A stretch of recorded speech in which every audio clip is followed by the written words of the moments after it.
Nos vamos a conectar con nuestro segundo invitado, el doctor Jorge Acosta, él es analista político.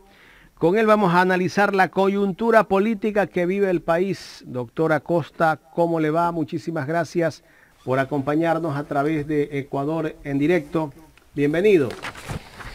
Muchas gracias, buenos días. Les saludo a usted y a su distinguida audiencia. Gracias por la invitación. Gracias, doctor. Este diálogo lo va a empezar mi compañero Luis Villasís. Muy Doctor, ¿qué bien. tal? Muy buen día. Luis Villasís le saluda, como bien lo decía Jaime. Doctor, atravesamos un momento muy crítico. Han sido 9 días prácticamente en que la protesta, la movilización permanente del sector indígena y también en la ciudad de Guayaquil se ha puesto de manifiesto, ¿no? El día de ayer existió una manifestación desde adentro, como bien lo decían los indígenas, porque tienen negocios, tienen un nivel de organización acá.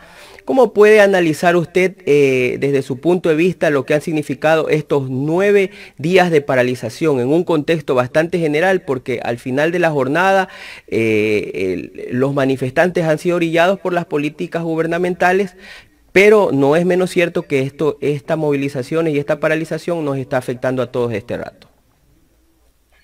Bueno, efectivamente las manifestaciones siempre nos afectan a todos, por pequeñas que sean, ¿no es cierto? Aunque sea en la circulación del barrio o del sitio donde usted se trabaja, en la oficina, etcétera, etcétera, siempre molesta. Pero no se olvide, estimado amigo, de que especialmente los indígenas, a los que ya se están sumando algunos colectivos de mestizos, están haciendo una reclamación que nosotros no hemos sido capaces de hacer. Fíjese, el gobierno se ha esmerado por mantener depósitos por miles de millones de dólares en el exterior, con perjuicio de los hospitales, de la educación, etcétera, etcétera. ¿Cómo puede ser posible que haya 10.000 millones afuera y aquí no haya ni siquiera paracetamol, que era lo que antes recetaban los médicos ante la carencia de medicamentos? No hay ni siquiera paracetamol, ¿no es cierto? La gente está angustiada, no tiene dinero, las cosas no funcionan, la economía está estancada, la seguridad es absolutamente espantosa. Aquí mismo con ustedes hemos analizado lo que está ocurriendo con los robos, con el sicariato, etcétera, ¿no es cierto? Entonces, eso en algún momento iba a estallar, y es lo que está ocurriendo en este momento. Por más prepotencia que hayan demostrado los gobernantes, por más amenazas que hayan lanzado, llegó el día en que el pueblo se puso a reclamar de la única manera que saben, ¿no es cierto? Ahora se asustan de que hay momentos de violencia, pero no se olvide que ayer, por ejemplo, en la Ruta Viva, había un señor, un individuo, montado en un vehículo de lujo, Así es. que trataba de pisar a los manifestantes y disparaba con un arma de fuego. Entonces, eso obviamente es una provocación que enardece al pueblo que está protestando. ¿Cómo van a echar gasolina al fuego al comienzo de las manifestaciones cuando le agarraron aduciendo que era delito flagrante y agarraron preso a Isa? Eso es echar leña al fuego. ¿Cómo se van a inventar una llamada indicando que venezolanos y ecuatorianos en número de 30 están acumulando explosivos y armas en los sótanos de la Casa de la Cultura, para luego apoderarse de la Casa de la Cultura sobre pretexto de requisición? Y hacen esta requisición, entre comillas, teniendo a 300 metros en la Leonidas Plaza un cuartel policial. Es decir, era absolutamente innecesario. Por eso ni siquiera el documento de requisición no explica los motivos por los cuales se hace tal requisición. La necesidad, la emergencia, etcétera, etcétera, etcétera. Ahora, con respecto a Guayaquil, no sirvieron absolutamente de nada las amenazas y los gritos de la señora alcaldesa. ¿Y por qué razón estaban destinados al fracaso? Porque en Guayaquil existen alrededor de 160.000 indígenas que se dedican al comercio de frutas, verduras y otros tejidos. Entonces, Eso es una respuesta que se veía venir del pueblo angustiado en contra del sistema que tantas cosas le ofreció al pueblo y no le cumplió absolutamente nada. Entonces, ahora se están quejando de gana y en lugar de reaccionar pronto, comienzan a hacer triquiñuelas, a cambiar de decretos, etcétera. Eso sigue estando mal y sigue poniendo en peligro la estabilidad del mismo gobierno. Yo no sé quién les asesora. Parece que les asesora Cantinflas a estos sujetos. Doctor, ¿han existido algunas manifestaciones dentro de estos días de paro, como bien usted lo citaba, el tema de la Casa de la Cultura, la detención arbitraria de Isa, y ciertos comportamientos de parte del presidente de la República, como vestirse con traje de camuflaje de los militares?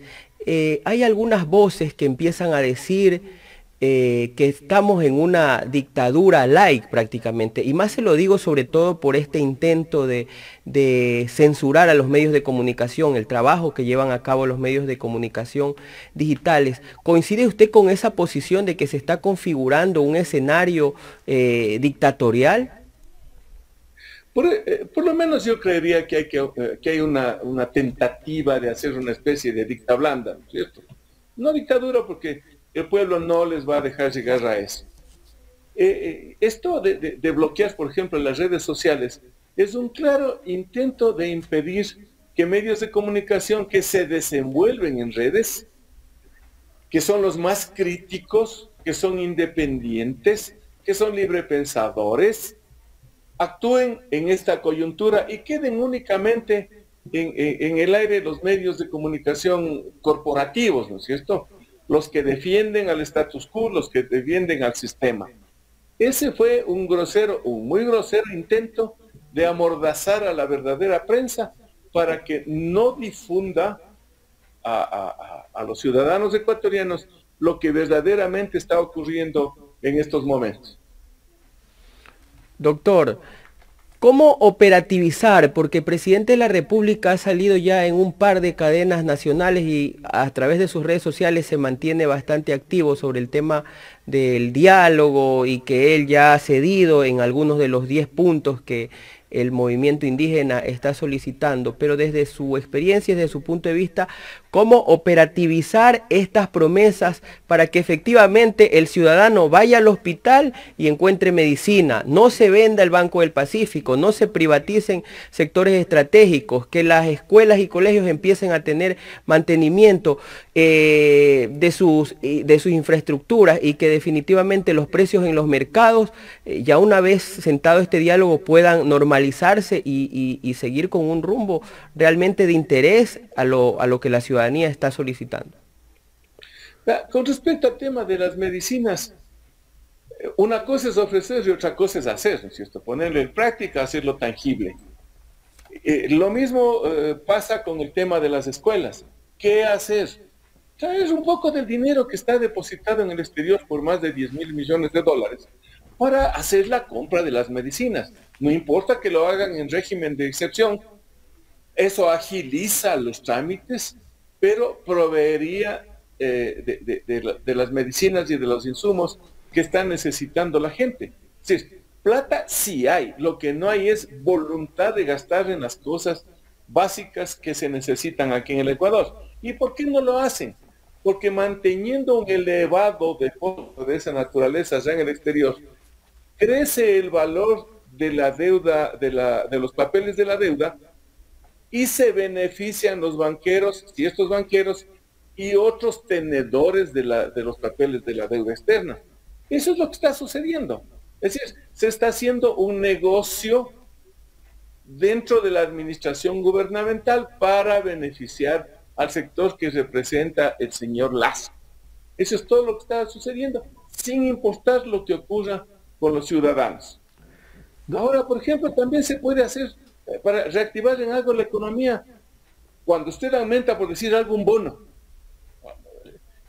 Bueno, entreguen la parte del aumento del bono, entreguen en productos de consumo alimenticio, ¿no es cierto? Eso inclusive, cuando el Estado se vería en la necesidad de comprar para entregar esas mini canastas, reactivaría la economía de los productores ecuatorianos. Es decir, hay soluciones, hay soluciones. Hay que ponerse a pensar un poco nada más y hay que tener ganas de hacer, ganas de solucionar, ganas de servir, que es la esencia de un gobernante. Doctor, me gustaría hablar sobre el tema de los decretos que firma el presidente de la República. El día viernes firmó un decreto, primero firma decretos borradores, los publican y después los bajan. Yo no sé si esto lo aplican en otros países, de dónde están copiando estos globos de ensayo, diría yo, porque no es que el presidente o alguien que lo está asesorando al presidente no tuvo la intención de meter el tema del coartar la libertad de expresión a través de los medios digitales, y que de alguna manera los medios digitales hemos ganado espacio y seguimos ganando porque los otros no están contando la realidad de lo que vive el país. Ayer que nosotros salimos a las protestas a cubrir, no a protestar, sino a cubrir, ya la gente se nos acerca e incluso nos están metiendo en el mismo saco de los otros, como prensa corrupta, que no informamos, que cortamos las entrevistas, bueno, en fin, ya incluso hay eso de que a todos los periodistas los están poniendo en el saco de los que no informan como tiene que ser. Volviendo al tema de los decretos, el presidente de la República, no sé si es que el asesor jurídico que tiene él no conoce o lo hacen a propósito y cada vez meten la pata. El presidente de la República constantemente está metiendo las dos. Y que lo que está pasando en estos días nos demuestra de que el presidente no tiene gente con quien gobernar y que quiere solucionar los problemas del país, ¿o qué? Bueno, yo creo que él jamás se preparó para gobernar, pese a que estuvo 10 años en campaña permanente, ¿no es cierto? E inclusive tuvo otra participación de carácter electoral. Pero para ingrata sorpresa de nosotros los ecuatorianos, no ha tenido con quién gobernar. Porque si usted comienza a pensar en cada uno de los sujetos que salen como consejeros, como ministros, como secretarios, encuentra usted incompetencia, incapacidad e indiferencia en todos. En cuanto a este decreto, yo creo que lo redactaron mal, por un lado. Por otro lado, alguien con malicia quiso meter el tema de los medios de comunicación no tradicionales, llamémoslo así, para establecer de hecho una mordaza hacia la comunicación social popular, llamémoslo así. Yo creo que ocurrió eso y creo que este señor firmó ese decreto sin leer. Oiga, porque solo es, doctor, solo no es solo usted que me lo dice, no es solo usted que lo dice, que el presidente de la República no lee. Sí, y no lo dudo. El señor no lee. Usted examina los proyectos de ley, los decretos, etcétera, y encuentra, pero disparates y medio. Disparates y medio. Inclusive, la legislatura debió devolverle algunos de esos documentos, algunas de esas propuestas, por mala redacción y por indebida estructuración de dichas leyes. Pero eso es lo que tiene este señor. No tiene absolutamente a nadie más. Tiene puros politiqueros que andan pensando en trampillas para pasar alguna leguleyada por ahí, por tras del biombo de la legalidad. ¿No es cierto? Ese es el gran problema de Lazo.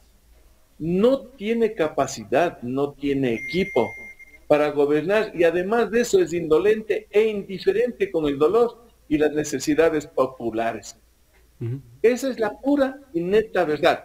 Él debió, me temo que ya está, bueno, debió ya rectificar, votar a toda esa gente, coger una escoba y barrer con todos ellos y pedir a los diferentes partidos, movimientos sociales, universidades, etcétera, gente suficientemente capaz e instruida, gente que sepa hacer las cosas para hacer un buen gobierno, porque... ¿Qué hace Diego Ordóñez en el gobierno?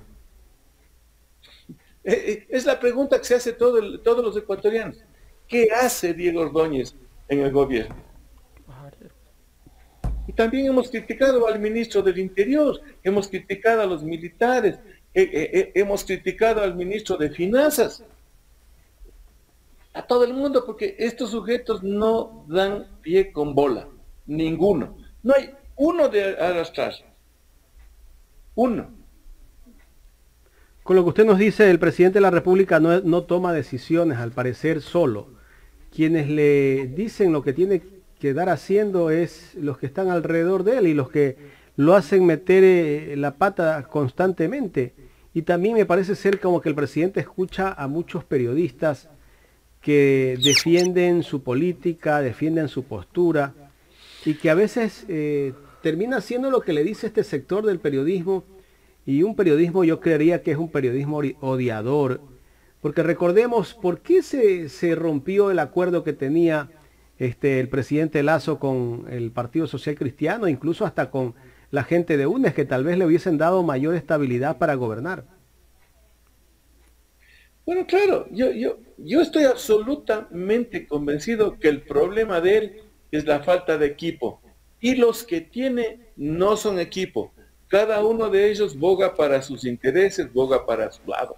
Por eso usted no encuentra síntesis, no encuentra lógica en lo que hace este señor. Usted le observa cómo gobierna y termina absolutamente desconcertado. ¿Por qué cree usted que no viene la inversión extranjera? Porque no saben qué es lo que quiere este presidente.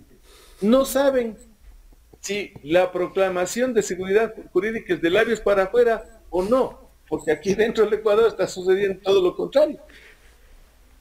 Pero ya dijo que venían 39.000 millones de dólares ahora en el informe que dio el 24 de mayo. Ya, pero veamos, si eso no están anunciando desde hace tiempos. Él mismo, inclusive cuando cogobernaba usted recordaba que cuando cogobernaba el señor con Moreno, ¿qué es lo que ocurrió? El ministro Campana, en su primera presentación, ofreció una inversión de 12.000 millones de dólares.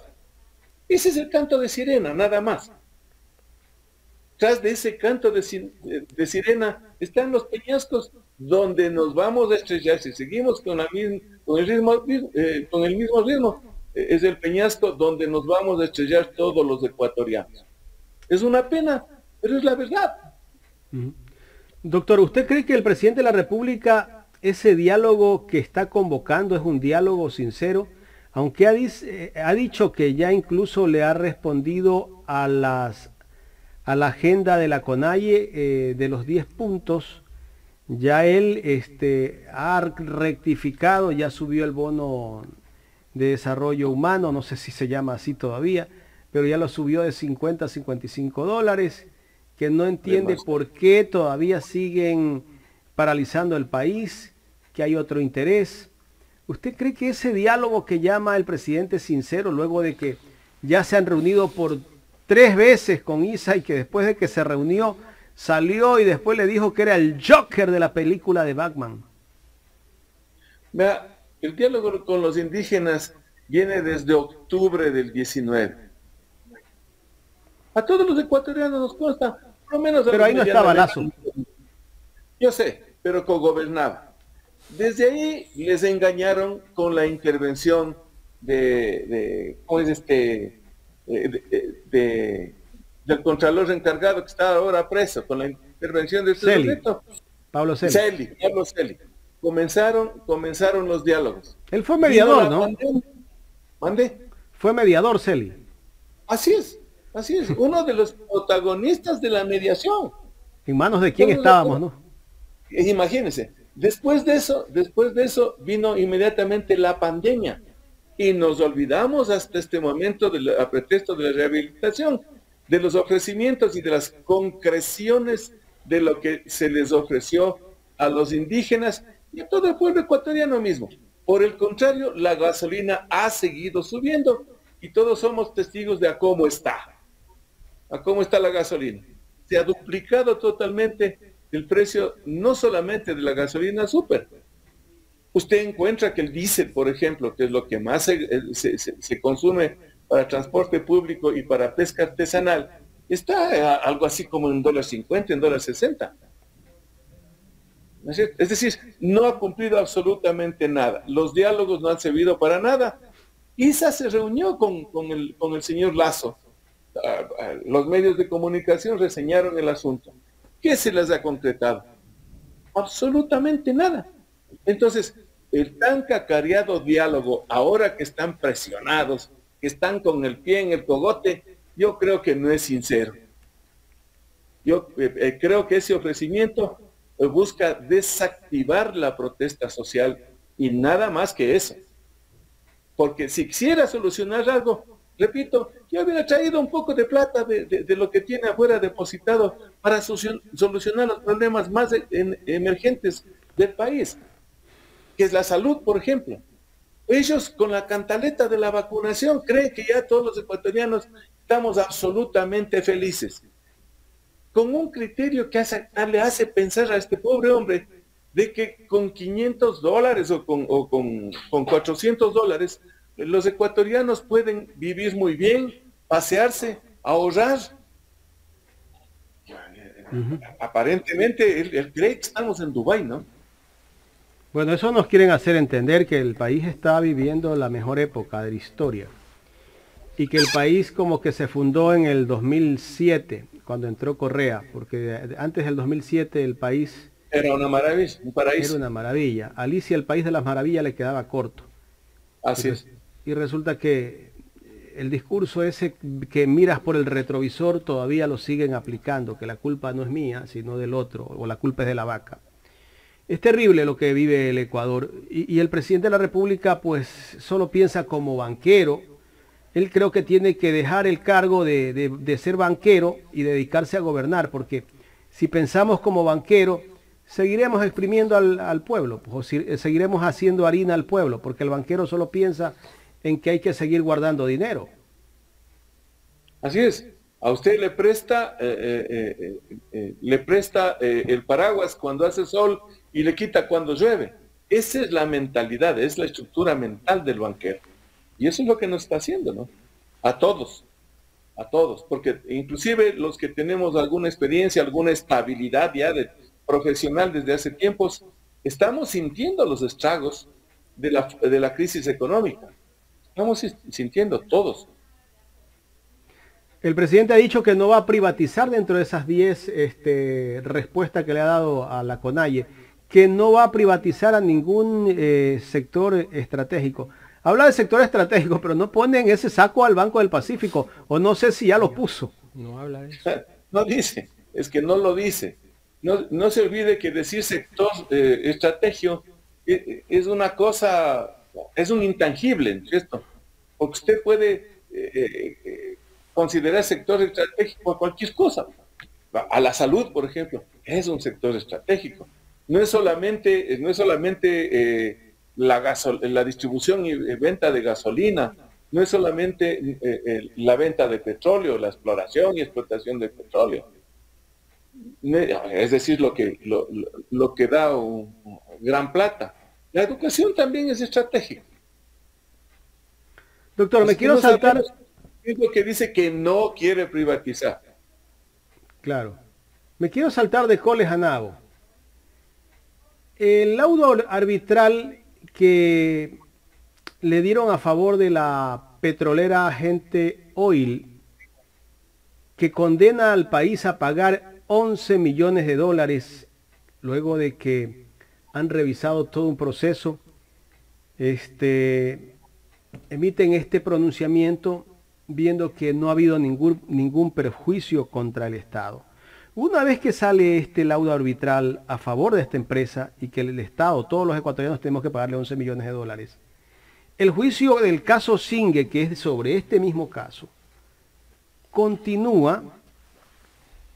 ¿Qué va a pasar o qué puede pasar con el juicio contra el ex vicepresidente Jorge Glass? Seguirá, ha dicho el procurador Íñigo Salvador, que seguirá y que no tiene nada que ver con ese laudo arbitral. ¿Qué debe hacer el Estado? ¿Insistir con ese juicio? Bueno, una vez iniciado un juicio de esta naturaleza, tiene que terminarse. Porque inclusive la ley mismo, o sea, tiene que concluirse en todas en todo su trámite, ¿no? Y en todas las instancias. La ley mismo le prohíbe al funcionario público desistir de los juicios. Más bien le exige que, en caso adverso, siga apelando. Solamente el Estado ecuatoriano puede llegar a un arreglo para terminar un proceso cuando se trata de procesos internacionales, cuando está en la Comisión Interamericana, etcétera, ¿cierto? Ahí puede hacer transacciones. Aquí no. Aquí no. Aquí, iniciado este juicio penal, tiene que concluirse, sea con una condena o sea con una ratificación del estado de inocencia de las personas que están acusadas, ¿no es cierto? Ahora, yo creo que este laudo arbitral debidamente certificado, debidamente actuado, le servirá como un importante insumo a todos los acusados para fundamentar un recurso.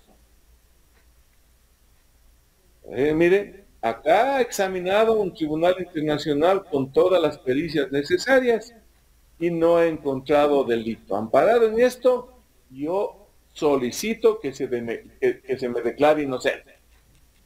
Eso es lo que pueden usar ellos, pero el proceso, tiene razón el procurador, no termina.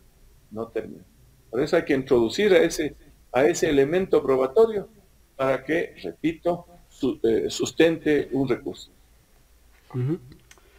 Pero bueno, con esto podemos pensar de que tal vez el proceso contra Jorge Glass, que hasta el momento no se ha demostrado que hay alguna pérdida que haya tenido el Estado de acuerdo a este laudo arbitral, tal vez sea la puerta de que encuentren su estado de inocencia, ¿o qué? Yo creería que sí.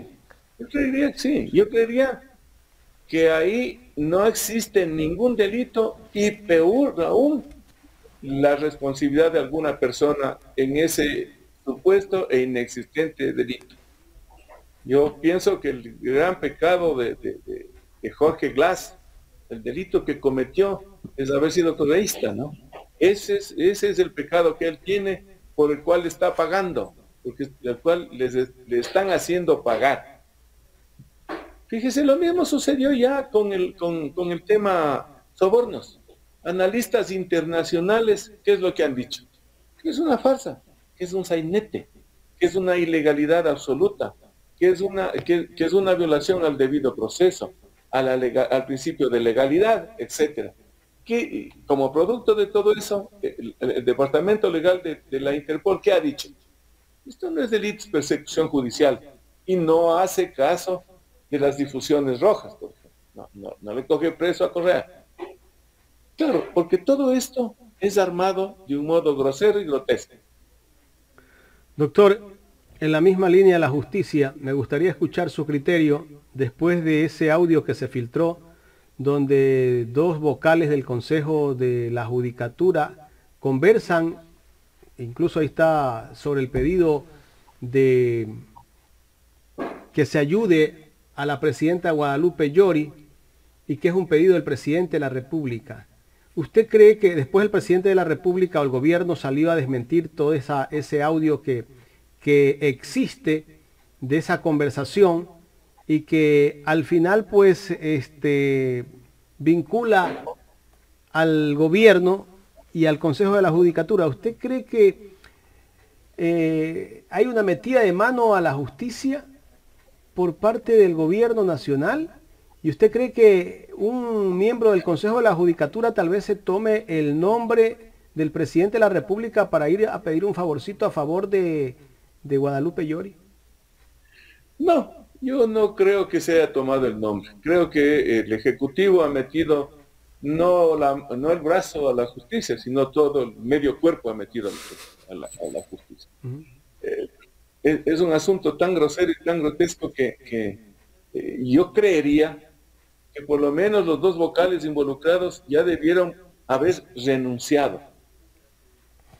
Lo único que han hecho ellos es negar padre y madre ahí dentro de la investigación que está haciendo la Asamblea Nacional.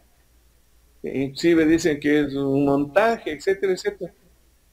Bueno, eso se puede dilucidar mediante un cotejamiento de voces entre una muestra de voz que den ellos con las muestras que están siendo dubitadas en este momento, de las grabaciones me refiero. En otro país civilizado ya hubieran renunciado estos señores. Inclusive el mismo presidente hubiera puesto a disposición su personería para que se tomen las acciones de ley. El presidente de la República. Claro. Debió levantarse ya una indagación previa. ¿Para qué? Para llamar al presidente de la República que rinda versión.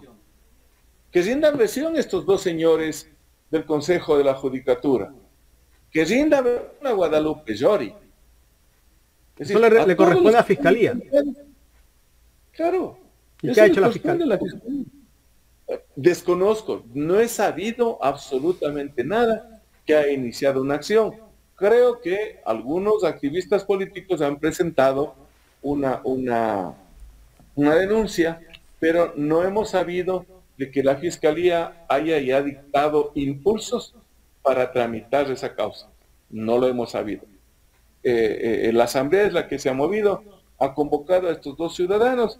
Creo que terminadas estas comparecencias debería iniciar inmediatamente un juicio político para echar de la Administración de Justicia a estas personas. Claro, lógicamente, y si fuera el caso de otros actores políticos, el linchamiento mediático estuviera todos los días dándole este tema, ¿no? Y hemos visto que casi que no ha tenido mayor importancia para algunos medios. Es que ese es el problema, pues no. Los medios tradicionales viven de la pauta permanente. Y si es que no apoyan, no reciben la pauta. Y eso les da terror. Les da terror. No son, a diferencia de otros comunicadores como ustedes, por ejemplo, que dicen, bueno, yo no necesito vivir de un empleo o de una dádiva, me pongo mi medio de comunicación, trabajo bien para que me caiga pauta de toda naturaleza. No solamente aquella pauta que cae por decir algo conforme quiere el poder o para callar lo que quiere el poder. Hay una diferencia muy marcada entre las dos formas de hacer comunicación, ¿no? Claro, nosotros acá tenemos otra manera de ayudarnos y solventarnos. Mucha gente nos ayuda, nos apoya a través del superchat. Hay gente que también nos dona. Es la manera de sobrevivir, porque también necesitamos pagar cuentas. Y claro. Nosotros no nos condicionamos con el tema de la pauta, ¿no? Que sí necesitamos, pero tampoco no nos van a venir a decir cuál es la línea editorial que tiene que seguir porque te va a dar una pauta. Claro, ese es el asunto. Aún a costa de cualquier riesgo, esa es la forma de conducirse. Claro, no sé si Luis tenga alguna inquietud para el doctor Jorge Acosta. Doctor, le comunico lo siguiente, que nos ha llegado una información muy sensible, se la acabo de pasar también a Jaime, sobre una declaración de un consultor político. Jaime Durán Barba dice: la situación en Ecuador es dramática y yo no sé si no se cae el gobierno este fin de semana. No sé si usted coincide con esa opinión, porque la escalada de tensiones, por así llamarlo, entre el movimiento indígena, y hoy hay una nueva convocatoria aquí en Guayaquil en el Parque Centenario. Ayer fue de gran fuerza entre los 160.000 indígenas que usted dice viven aquí en Guayaquil, y por supuesto es una realidad. Una buena parte estuvieron concentrados a lo largo de la avenida 9 de octubre. ¿Coincide usted con esta postura? Bueno, no tengo ninguna relación con el señor Durán, ni tampoco es un sujeto que sea de mi predilección leerle e informarle, pero hay que reconocer que es muy bien informado, ¿cierto? Hay que reconocer que es bien informado y que ha manejado crisis de toda naturaleza. Si él se ha expresado de esa manera es porque sí, efectivamente, como lo estamos constatando día a día, la situación es extremadamente crítica y que el gobierno está a un tris de ser defenestrado. Cosa que no queríamos los ecuatorianos cuando recién inició este gobierno. Queríamos todos que triunfe, porque el triunfo de un gobierno es el triunfo del pueblo, pero desgraciadamente está haciendo todos los méritos necesarios para irse a su casa. Así que esta vez voy a coincidir con el señor Durán. Mire, doctor, sobre todo porque el día de ayer, durante la manifestación aquí en la ciudad de Guayaquil, nosotros hablábamos con los líderes de las organizaciones sociales y quienes los acompañaban, la ciudadanía también. No había una sola voz que no pidiera la renuncia del presidente y sobre todo ya ni siquiera decían que querían el tema de la revocatoria del mandato, que es una figura que está ahí presente en el ambiente, la voz de la ciudadanía, y no es especialmente de este medio de comunicación, porque personalmente yo puedo tener una postura personal, pero la del medio no es así. No queremos, como usted bien dice, no quisimos que en su momento el presidente le vaya mal, porque significaría que nos fuera mal a todos. Pero la voz de la ciudadanía en Guayaquil retumbó con una cantidad significativa de indígenas y era la voz de fuera, Lazo fuera. Sí, así se escuchó, así lo vi en las redes, no solamente en las redes de los medios no tradicionales, sino en las redes en donde se expresa la población, ¿cierto? La cosa ya fue muy grave pese a las amenazas de la señora alcaldesa de poner sus volquetas en las entradas de Guayaquil. Claro, ella no contó que ahí tiene 160,000 ciudadanos indígenas que pueden hacer una movilización y ahora les resultará muy, muy difícil impedir esa movilización colocando las volquetas en el parque, ¿no? Como hizo con el aeropuerto. Doctor, tengo otra inquietud antes de cerrar esta entrevista. ¿Cuál sería la salida a la crisis que vive el país en este momento? Tal vez podríamos pensar en el tema de la revocatoria de mandato, aunque eso todavía está muy lejos. Ya el presidente de la República incluso ha mandado 120 cajas. Por allí el colectivo que pide la revocatoria de mandato ha pedido una audiencia para revisar si esas cajas están llenas o vacías, o si se justifica o no el informe que envía el presidente de la República. Yo creería que a estas alturas del partido, esta conducta del Consejo Nacional Electoral lo que hace es, se ha demorado, hay que reconocer que se ha demorado, porque había 7 días para contestar y había que inmediatamente resolver el asunto. Ahorita, dar la autorización para el recogimiento de firmas sería única y exclusivamente para darle oxígeno, 160 días de oxígeno al señor Lazo. Mucho me temo de que la población no quiere eso, según se oyen las expresiones. Lo que quieren es que salgan estos caballeros que actualmente están en el gobierno para que se activen los mecanismos constitucionales de los reemplazos correspondientes. Yo creería que la objetividad y la técnica y la legalidad electoral no debe ponerse al servicio de los actuales acontecimientos de la coyuntura, sino actuar en estricta legalidad. Correcto. Doctor, muchísimas gracias. A ustedes muchas gracias. Cuídense.